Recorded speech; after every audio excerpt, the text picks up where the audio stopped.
Guys, I am so excited for today's episode and today's guest, Dr. Molly Burritz. She is a clinical psychologist, a women's mental health and relationship specialist, couples therapist, and a professor at USC. And she's here not just to talk about the work she does, but about something that she went through that some of you have gone through, that some of you might know somebody who has gone through. She called off her own wedding and now is here to help others who might be facing the question of should I stay or should I go? Dr. Molly, welcome to Seeing Other People. Oh, I'm so glad to be here. I'm so excited for this conversation.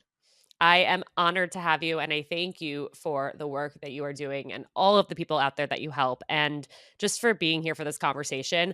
You went through something that absolutely changes you, every Yeah. aspect of your life. And not only does it kind of coincide with the work that you do, but I imagine to so many people that the fact that you went through it, got through it, and are here to help others, like you are such an inspiration.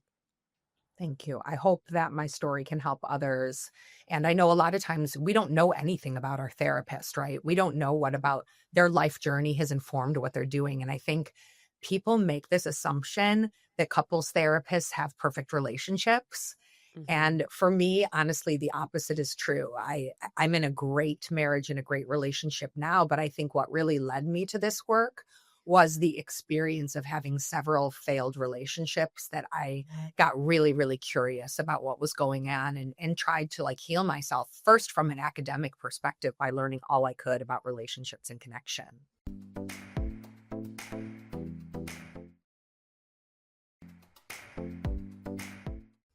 Which I can only imagine makes you all the better at what you do. I mean, the fact that you've been through it, the fact that you've been in a relationship where you, I imagine, we'll get into it, but like kind of fought with yourself, with your partner to figure out, can we make this work? And then to be sitting on the other side helping other couples go through it, you have a perspective that not many people do. Yeah, and I think one of the big things it did for me is it gave me a tremendous amount of empathy because I really know what it's like to feel broken in a relationship. I know what it's like to be brokenhearted.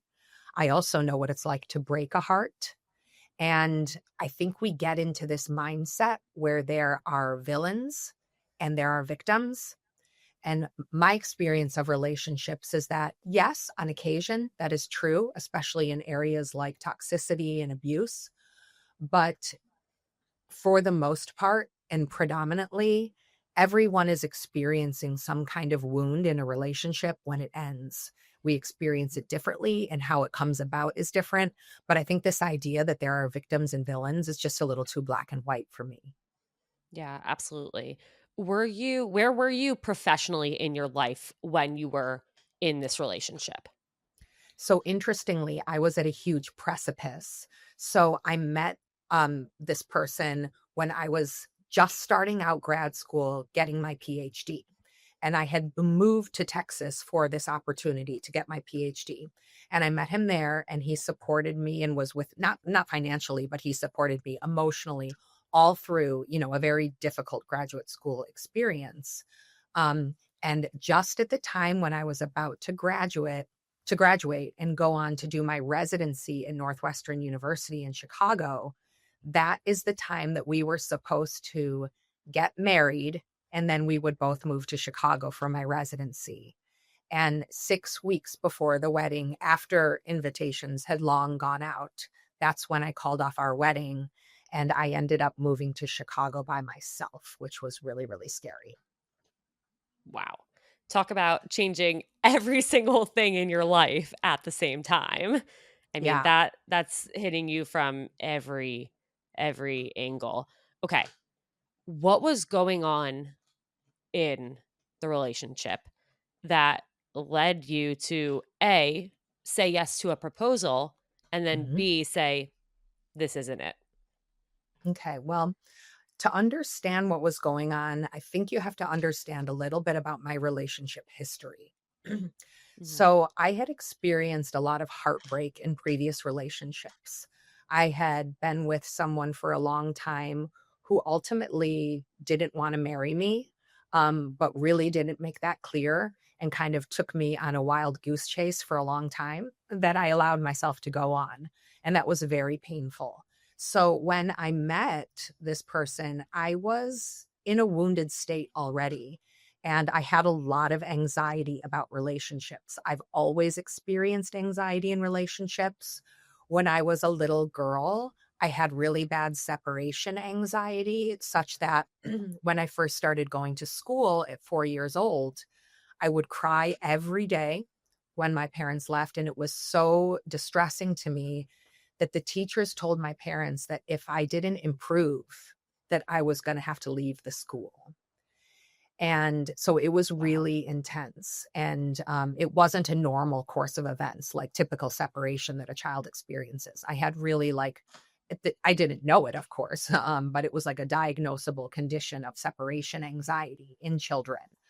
And that really sort of set the tone and framework for my life, that I always had a great deal of anxiety about abandonment, about separation from primary caregivers. And I really always brought that into relationships with me. So I always had that, what we call now anxious attachment style, where I felt Mhm. needy. I was worried about abandonment. I felt insecure and jealous sometimes. And that's the experience that I was coming from. So when I got into this relationship, this person was so much different. He knew that he wanted to be with me from the start. He knew very early on that he wanted to marry me. He played no games with me. He made it very clear how much he wanted me, how committed he was to me, and he was extremely loyal. And that Mhm. is part of what drew me to him, because I was like, I'm tired of getting my heart broken. I was 30 years old at the time. So, I wasn't 20. 30 is different than 20, and I was Right. tired of getting my heart broken. I wanted to have a different experience. And this was a huge draw to me. He also was just an incredibly kind person, from a family that I thought had extremely strong values. They were more of a functional family than the one that I came from. My family is extremely loving, but we also had a lot of difficulty in our family. And so he really was a very safe place to land in so many ways. And I don't mean that in a bad way. I don't mean safe like settling. I mean Right. safe like he really made me feel secure. And that's how it felt to me in the beginning. The closer we got to that lifelong commitment, I started getting really ambivalent and uncomfortable in that feeling of safety. And it started to me to feel like boredom. It started to me to feel like a lack of passion, a lack of desire, a lack of attraction. It started to feel like, gosh, this feeling of settled, secure is really unfamiliar to me. And frankly, what I was used to was chaos and anxiety. And I think that Right. I interpreted this feeling of safety and security in the relationship. It was so unfamiliar to me that I interpreted it as settling. I interpreted it as boredom. I interpreted it as a lack of passion. And I had a really hard time coming to terms with that, because I felt like I couldn't spend the rest of my life getting married to someone that I just felt safe with and didn't feel that active sort of butterflies attraction feeling. That's all I knew at the time. That's the only way I could describe my experience, but I was deeply ambivalent because he was my best friend. He was absolutely just he was like, you know, like like a limb that I couldn't imagine living without. He was such a big part of me, and we had been together for years at that point. So I was really in despair trying to figure out what to do. Yeah.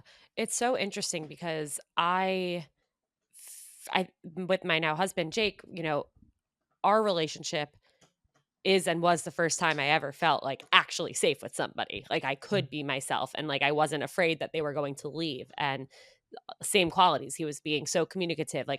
He made it so clear that he wanted to be with me and that was very unfamiliar.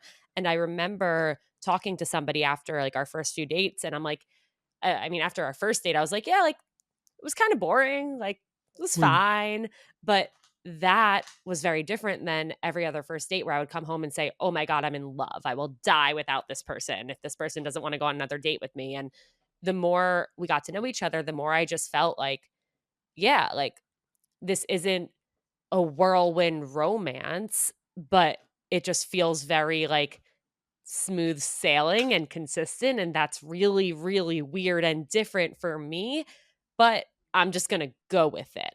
And so I think what happened for me is I got like, he is my best friend in the entire world, same thing, like a limb I can't live without with, um, but I don't I never got to a point that you're describing where I was just, like, ambivalent or like, eh, about it. Just so torn about it. That's how I really felt. I Right. was so torn Yeah. about it. I didn't know what to do. And I didn't call off my wedding because I came to the conclusion that I didn't want to be with him. I called off my wedding because I came to the conclusion that I am not a person that can say vows on my wedding day with an inner deep feeling of ambivalence.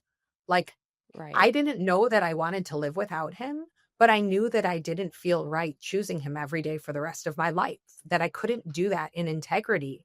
And so I felt like I had no other choice. Like I had to call off the wedding because I couldn't marry him in a way that I would stand in my integrity. Wow. That's scary. It's Really scary to be scary. faced with that choice of either stay and, kind of live this lie or shake up everything. I think especially it's like with a wedding, like invitations are sent out, plans have been made, deposits are put down. There's this fear of, well, I'm going to disappoint everybody else and everyone else. Yes. I'm going to have to tell everyone else. I have to come out as Yes. not doing this. Yes, and remember that we had been together for years already, and so he was close with my family, I was deeply embedded in his family, we had all the same friends, and so we just really shared a community in every aspect. We even owned a business together. So for Oh me my to God. make this decision and stand in my truth, honestly, it required so much fortitude, and when I look back on myself, that's a piece of it. There's lots of things that I'm not proud of, but that's a piece that I'm proud of, that I did the thing that was aligned with my in truth and my integrity. Number 1, even though I wasn't sure. Number 2, even though there was massive external pressure to just go forward with it. And number 3, when I had absolutely no idea what the outcome was going to be. I did not know whether I was gonna get a happily ever after in the end, and I thought it was very possible that I was gonna be making the biggest mistake of my life, but I knew that I couldn't say vows on that day.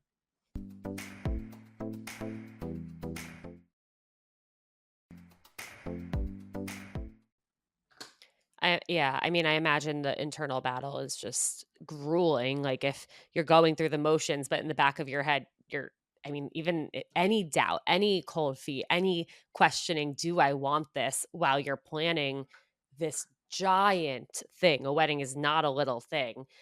I That's gotta be I can only imagine I would not be able to sleep, like, I would not be able to, like, eat, I wouldn't be able to, like, go on with my life if I even had, like, 1% of a doubt, so to have this voice in the back of your head of, like, "This isn't right," I mean, that's gotta be so, so difficult to Yeah, battle. yeah. Were you having conversations with him or with anyone else in your life about what you were feeling? I was. I think that I was really afraid to hurt him. I was really afraid to hurt his feelings. But I did share this with him, and he was very steadfast. He tried to reassure me. He showed up as he always did in our relationship, to a certain point. But I think at a certain point, he was so hurt by this that he started to lose himself as well. And his life started getting really dysregulated, and he started making less than healthy choices. I don't think he was treating himself well. I think he was also very much a person in pain. he was dealing with this reality that the person that he loved and wanted to marry him was ambivalent about him and having a major psychological battle about it. And that's extremely painful. So when that all started happening, it made things even more chaotic and it made things feel even less right to move forward because we both were not in a good place in our lives. Because of the work you had done, because of what you were studying and what you were learning professionally, were you like almost psychoanalyzing the situation and yourself? Because I feel like that is a whole other layer that most people who go through this don't have. Where I have talked to so many therapists who, in my mind, I'm like, oh, yeah, they would say that it's just, it's a different feeling because it's not what you're used to, because you're used to the chaos. And so, like, maybe the ambivalence is really just you're bored because you're not anxious. And so I feel Mhm. like I'm curious what that was like, the internal monologue you were having with yourself. Yeah, that's a great question.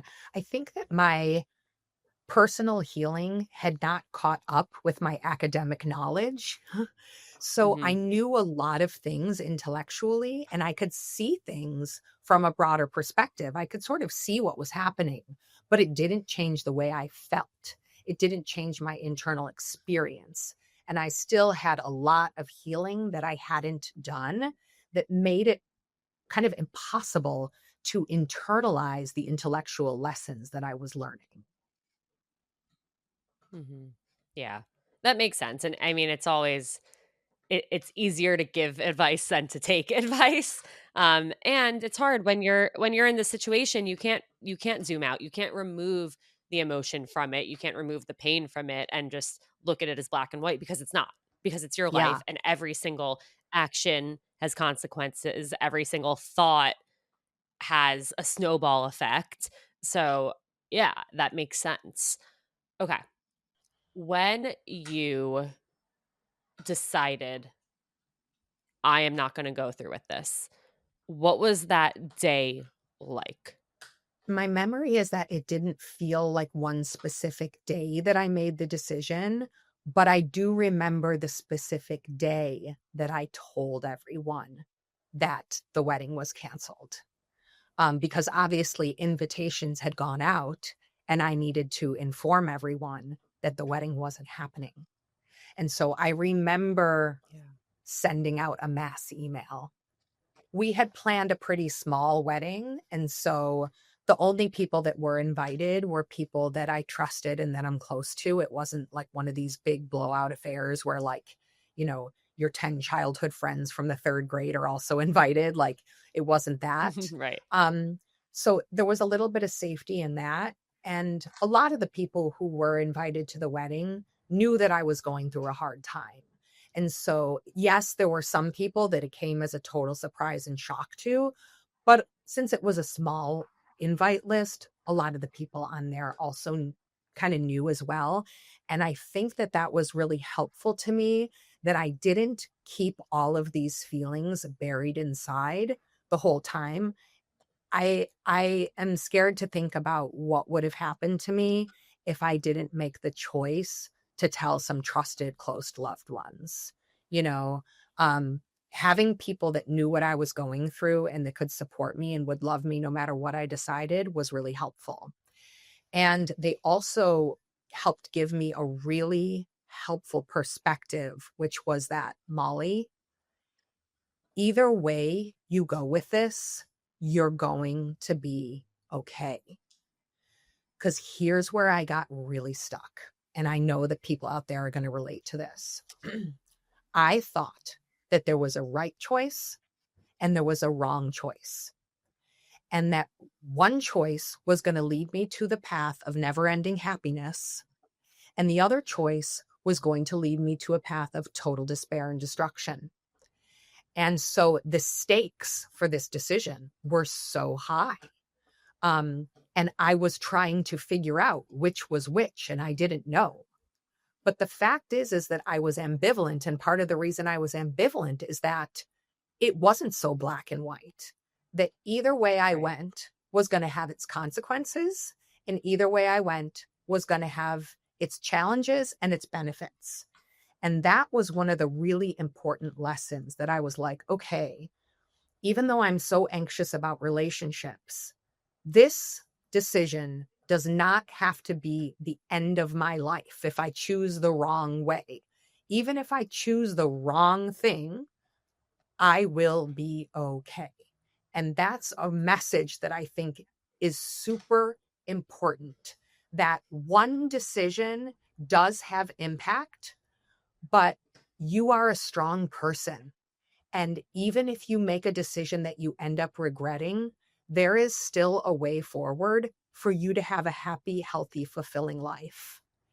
And the lead that I've buried in all of this is that 3 years later, after I called off my wedding, I ended up marrying this man.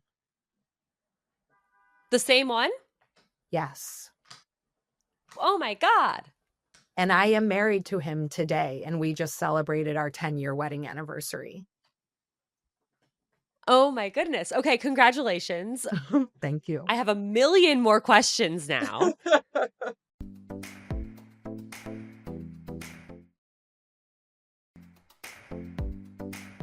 But this goes to show that the message you just shared, it's why it's so powerful. I think we look at every big life decision. I mean, I remember even trying to figure out what college to go to. It's like, well, there has to be a right answer, and any other answer is wrong. And I need to figure out what the right answer is. I would have been okay. I would have been happy. I would have, created a life for myself that I loved and was proud of, no matter what the answer was, no matter what college I went to. Same thing with, do I stay in New York City or do I move to the suburbs? Last year, I wanted to move to the suburbs. I ended up deciding to stay in the city, and I'm happy. And I would have been happy there. And if not, I could have made another decision that changes that. We try so hard to find the right decision. And I think that is such a powerful and important message, that you're going to be okay no matter what decision you make, because That's it's right. not the last decision you're going to make in your life. You will Thank continue to you. make decisions every single day. Yes. Yes. There are opportunities to recover, there are opportunities to repair. And I don't frame it as, oh, I made the wrong decision and then I fixed it and we ended up getting married. No, I absolutely made the right decision to call off my wedding because I was not ready. I had not done the healing work to see what I needed to see. And I would have been marrying him from a place of ambivalence.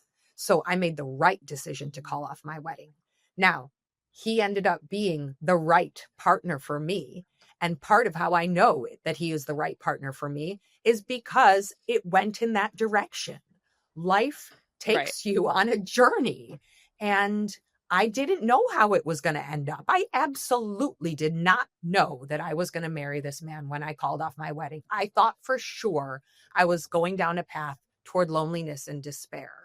And I went through a lot in the following 2 years that helped me to understand what my ambivalence about, why this all happened, what it meant to me now, and it helped lead me in the next step I wanted to take, which was to try to get back together with him.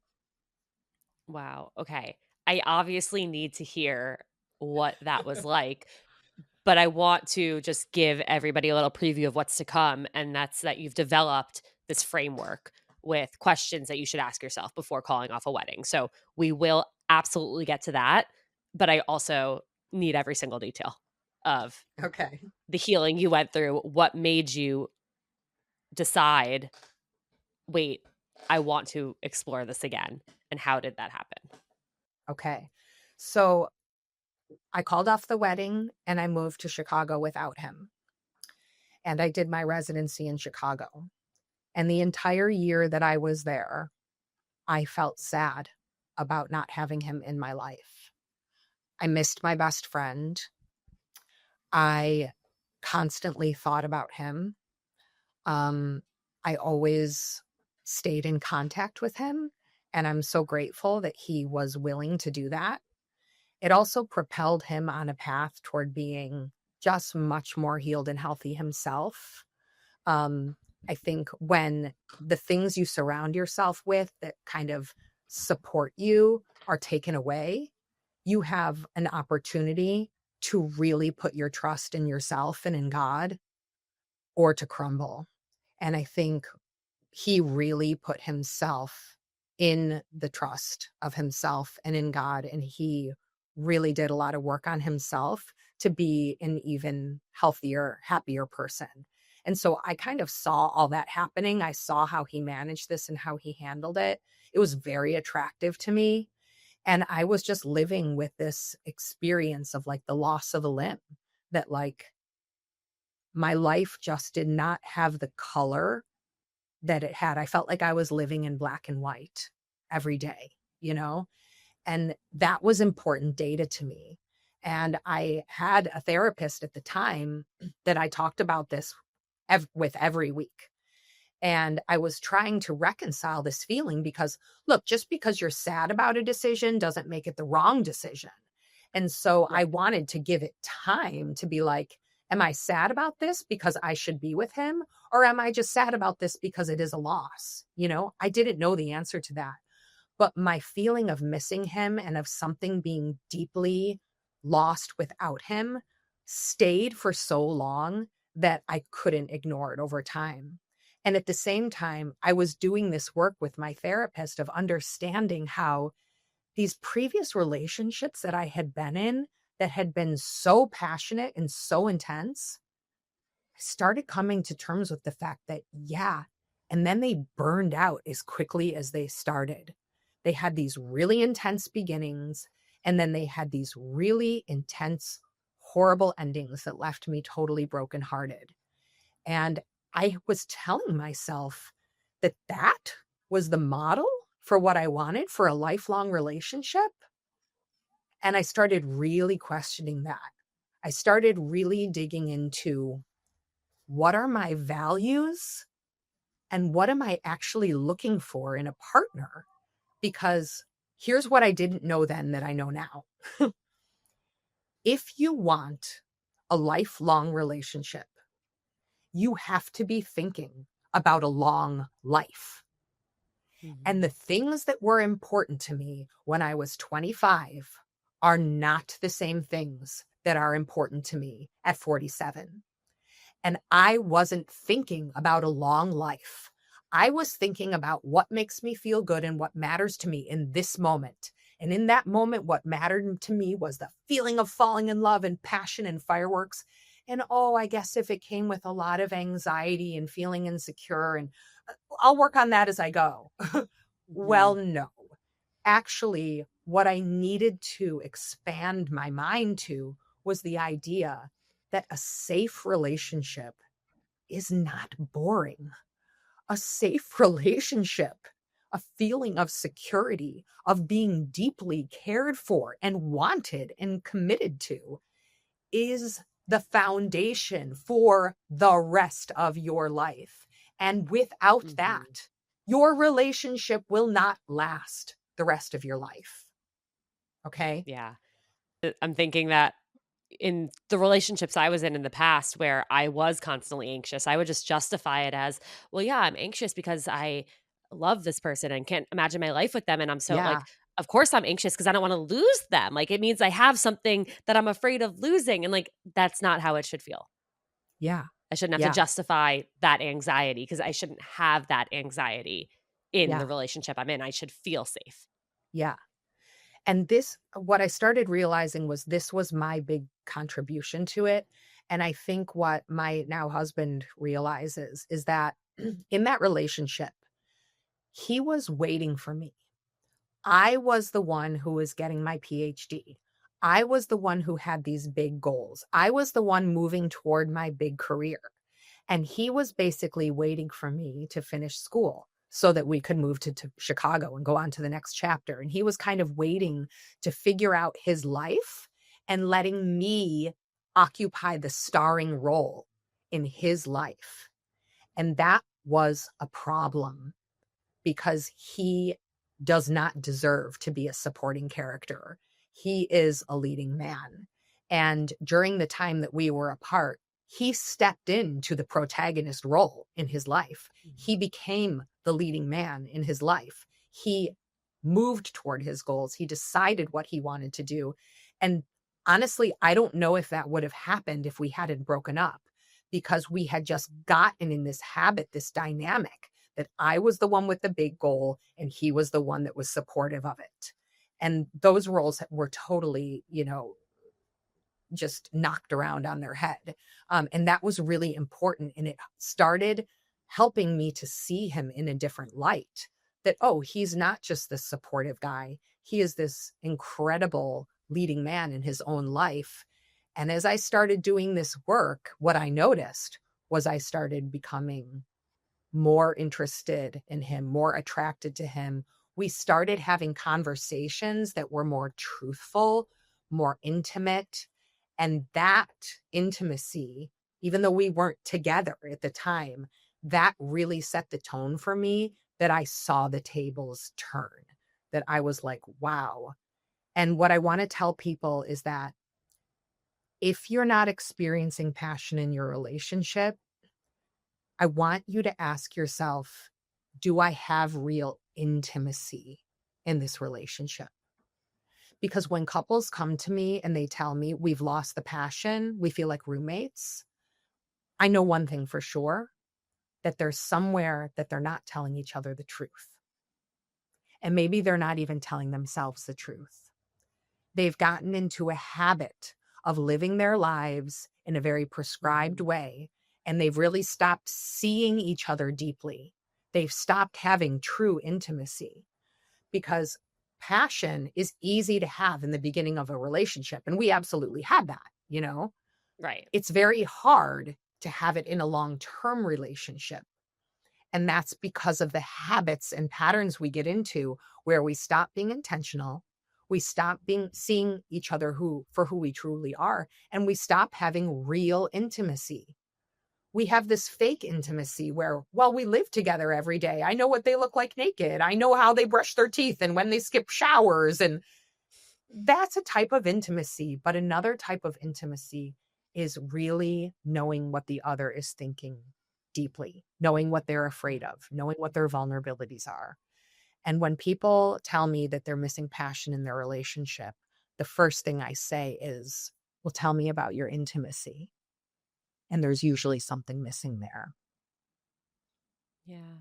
And I think this is, people say like relationships take work. And I think this is the work, because life Yeah. gets in the way. Life gets hard. You go through things, but you have to remember that it's okay if things feel different. It's okay if things aren't always as they once were. That doesn't mean it's broken, but it does mean that you might have to take a step back and look at it and say, okay, what's going on here? And how can we work through this, because we care, because we want to, because we love each other, because we want this relationship to work. Yes. Yes. And I am just, honestly, I'm so deeply grateful to the universe and to my husband. It's, I think, a huge testament to his character. And so many of the things that I love about him have to do with his character and his integrity, that he heard me out and he was vulnerable enough to make himself available to Yeah. reconsider a relationship with the person that broke his heart more than it ever had been in his life. And I don't know, there's something about him very extraordinary. He never lost faith in us. He never really gave up on us. He just recommitted to himself and let God take over and let God run the show. And he had a lot less anxiety about it than I did, because of his faith that things would move forward in the way that was meant for him. And I'm so grateful to that. I'm so grateful for that. The way that we ended up deciding to get married was we got into a relationship again, but for a very short time, like 2-3 months. And I decided that I was going to propose to him, because he already Just proposed like to me. goosebumps, full body goosebumps. Yeah, he already proposed to me. He already did that. And what I needed to do was let him know how much I wanted it. So we had a little trip to Palm Springs and I proposed to him in Palm Springs and we got married right away. I didn't waste my time with the bullshit. I was just like, no, now that I know what I want, I'm like, let's do it. And we got married like, I don't know, 3 months later or something like that. And I can only imagine, I mean, I can't even imagine like the difference, like how that felt to know with Yes. full certainty, this Yes. is what I want to do. I want to marry this person versus I have no idea if I want to marry this person or not, which means I probably shouldn't. Right. Totally different. Night and day. And this was not a short process. I'm telling you, No. our wedding ended up being like 3 years after the wedding that we called off. So Yeah. my life transformed during that time. And I just want people to give themselves space to let yourself live and experience life and try to let go of managing and controlling the outcome because you can't guess it. You just Mhm. have to let life happen to you and live it as intentionally and with as much integrity as you possibly can, and take one step forward and then the next. You don't know where it's going. I did not know that I was going to marry him, but marrying him was the best decision of my life. And calling off my wedding was also a really, really good one too. Because I would not want to look back on my wedding day and know that I married that person feeling the way I did. It wouldn't have worked Yeah. out. Yeah. And that's crazy. That's crazy to think. Said, had you gone through with it, had you said I do, you We wouldn't be most together now. likely wouldn't be married now. Yeah, it's I so don't crazy. think we Okay. would be. I really don't. I can hear a lot of the people listening to this right now in my head thinking, okay, so this means that right person, wrong time is true. And that's a Mm, phrase I get asked about all the time. What are your thoughts? Because I don't think that's the case. From where I sit, it wasn't timing, it was all of the work that went yes. on behind the scenes. It wasn't just, oh, Yeah. 3 years later, you were ready. You tell me. No, I was not. When I think about right person, what I say is I wasn't the right person. I was not the right person to get married to him at that time. I had to look at myself and change myself and heal my wounds, not so that I could marry him one day, but so that I could figure out what was right for me and take the next step with integrity and let God do what was in store for me. And maybe it wasn't him. And if it weren't him, it would have been something else good in my life, because if it's not good yet, you're not done yet. You have to keep going. We are not promised a life without struggle. And I still have struggles. And by the way, our relationship isn't perfect, but something I never struggle with is choosing him. And I'm so glad that I attended to that piece of me, because living your life not knowing whether you choose the person that you're with is hell. I can tell you from experience. And that's a struggle that I don't have anymore. Yeah. Ugh. I'm so proud of 30-year-old you. Mhm. Thank you. Like Me that's too. yeah, She really I did a really hard am. thing. She did a Yeah. really hard thing. Yeah. Okay.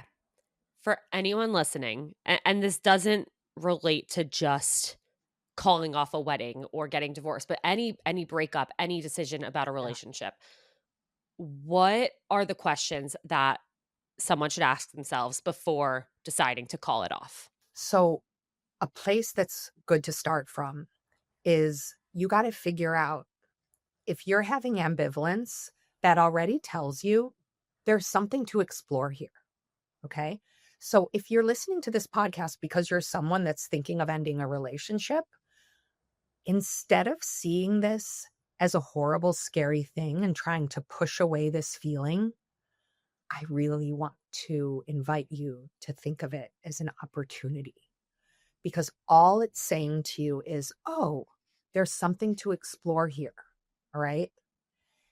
If you get scared by your ambivalence, if you get scared by the feeling of not knowing what to do and you push it away, that's the way to guarantee that a month from now, 6 months from now, you're going to be in the same state or worse.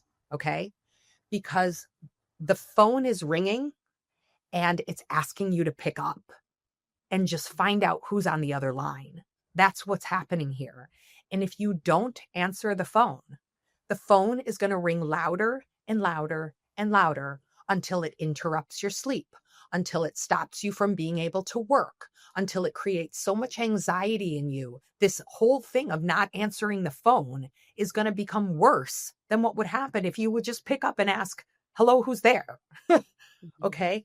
So first thing is your frame of mind. See this as an invitation to explore something. Okay.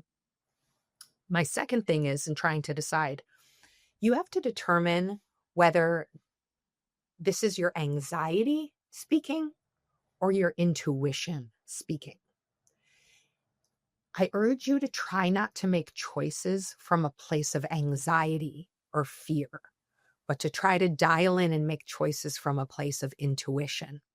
And here's how I like to help people tell the difference. Number one, anxiety is very fast. It's a fast feeling in our body. Our pulse races, our hands sweat, we get jittery. It's a fast feeling. Intuition is a very slow, deep feeling. Okay. Intuition is like, it feels deep and underneath, where anxiety feels fast and on the surface. Okay. Number two, anxiety comes and goes. Okay. Sometimes you feel anxious. Sometimes you feel okay. Anxiety is like a wave that comes over you that you can survive, right?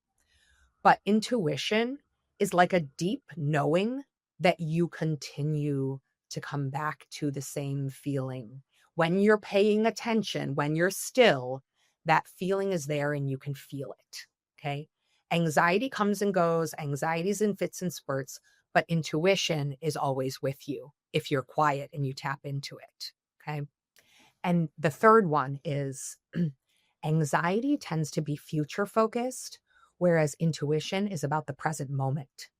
So if you're worried about what's going to happen, if you're imagining and playing out scenarios in your head about the future, it's probably your anxiety.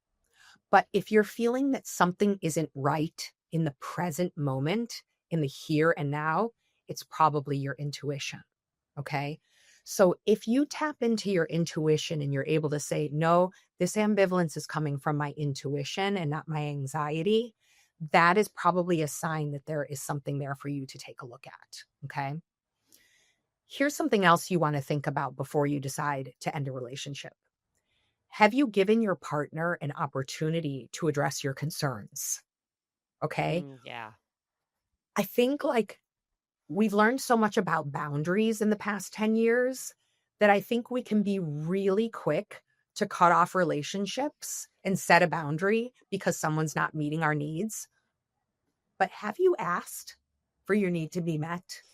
Have you made it clear? Or are you harboring secret resentment without ever having told your person what you need? Or have you told They them might in a not know you have this need. Yes. Or maybe you've been telling them in passive aggressive ways that are hard to respond to. Or maybe the only way that you've shared it is by yelling and complaining and being angry. That's also very hard to respond to. Can you stop yourself and ask for what you need in a way that is not reactive, blaming, or critical? And just say, hey, clean slate. I'm a person that my love language is physical touch. I need more affection. Like it really fills me up. And when I don't get it, I just feel neglected in a relationship. And it would be unfair for me to not share this with you because I realize I'm feeling angry at you about it when you don't even know what it is that I want. Okay. That's 100%. how you ask for your partner to meet your need. You've got to have honest communication. Okay. Yeah. Another thing that I want people to ask themselves, especially if it's about calling off a wedding, you got to look past the wedding day, babe. I urge you to not make your decision based on what's going to happen on that day. Okay. That day is one day of your life, but your marriage is the rest of your life. So if all of your reasons for staying in the relationship are about the wedding day, I totally get it. And it's not enough because that day is going to come and go. And then you're going to find yourself in a home sleeping in the same bed with the same person every day. And that's the relationship I want you to confront, not the wedding day. That's so big. And I think we get so caught up in the wedding because when you're planning a wedding, it's all consuming. And so you're thinking about the wedding, you're thinking about the people that are going to be there, the people you have to tell, the invitations that were already sent out. You're thinking about all of the logistics. You're Yeah, not thinking about exactly. the relationship and the marriage. Right. You're thinking, understandably, about all the money you spent, about all Yeah. the people you're going to disappoint, about Mhm. the embarrassment of something publicly in your life not working out. But Yeah. here's my experience. Nobody shamed me. The people that were invited were the people that love me. They just wanted me to be happy. They were sad for me. So, almost without exception, I got support when I called off my wedding. Nobody told me you don't know what you're doing. And if they had, I would have said, thanks for the feedback. I got to work through this myself. Mhm. Right. Everyone in But your life wants you to be happy and to feel good. exactly, nobody made me feel bad. I made Mhm. myself feel bad. I felt embarrassed and ashamed, but nobody embarrassed me and nobody shamed me. Okay. So you got to deal with what's in between your own two ears because Yeah, that's what matters the most. And I think absolutely. a final question that I really want to leave people with is if I stay, what are the reasons for staying? Okay. You have to ask yourself, am I staying because I'm afraid of what will happen if I leave? Fear is not a strong enough motivator to make a marriage last forever in a satisfied way. It's a way to have a really unhealthy, unhappy marriage, to be in it because you're afraid of what will happen if you're not in it. And you need to have reasons to stay that are about the here and now, that are about what it brings you, how it nourishes you, how it improves your life. If your reasons for staying are about how hard it's going to be to leave, how much you're going to miss them, how hard it's going to be to start over, will I ever find love again? I'm not going to be able to pay for an apartment all by myself. I'm going to lose all of our mutual friends that I love. I'm going to lose the relationship with his family.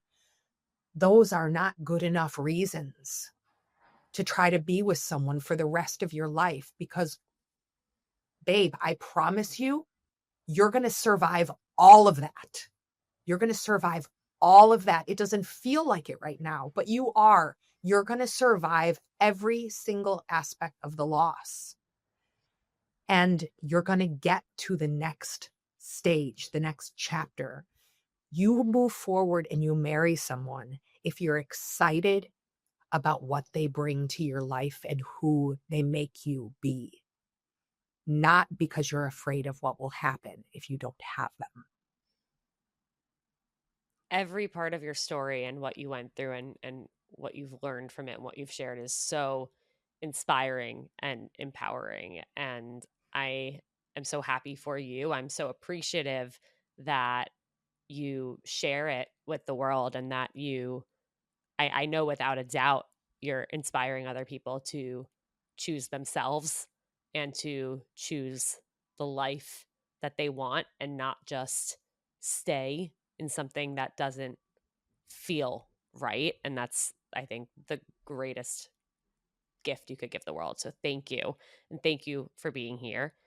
My last question for you And we end every episode with this question is, what is the best piece of dating or relationship advice you've ever received or have to give? What I know about relationships is that when they end and you want to understand why,